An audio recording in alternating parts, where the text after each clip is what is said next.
Shalom, apa kabar saudara? Apakah semuanya dalam keadaan baik? Saya sendiri merasa sangat baik sekali dan luar biasa antusias untuk bertemu saudara hari ini melalui Pastor Message di YouTube Core.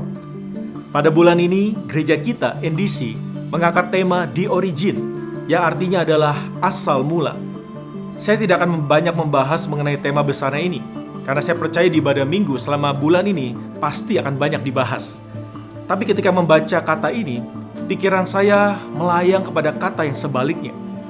Jika the origin adalah pada mulanya, maka di mana ada sebuah permulaan, pasti ada akhirnya, bukan?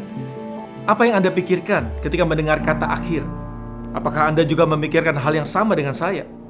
Karena ketika saya memikirkan kata akhir, kata lain yang muncul di pikiran saya adalah kematian. Ketika membahas kata kematian, saya teringat betapa singkat dan fananya hidup kita yang sekarang ini. Mazmur 39 ayat 4-7 berkata, "Ya Tuhan, beritahukanlah kepadaku ajalku, dan apa batas umurku, supaya aku mengetahui betapa fananya aku.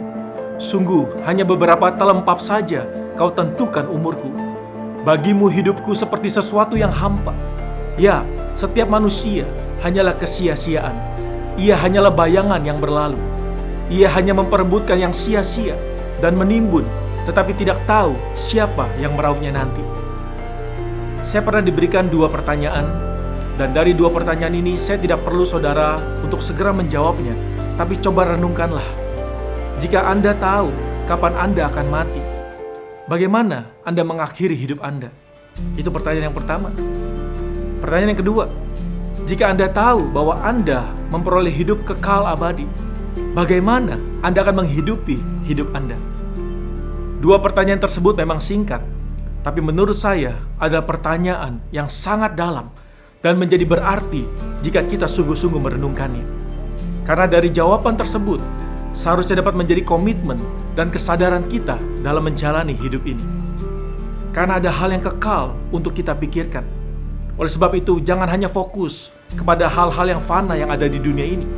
Yohanes 6 ayat 27 berkata, "Bekerjalah bukan untuk makanan yang akan dapat binasa, melainkan untuk makanan yang bertahan sampai kepada hidup yang kekal, yang akan diberikan anak manusia kepadamu. Sebab dialah yang disahkan oleh Bapa Allah dengan materainya." Semoga Pastor Message hari ini mengingatkan saudara mengenai apa yang penting dan harus diprioritaskan dalam hidup. Tuhan Yesus memberkati.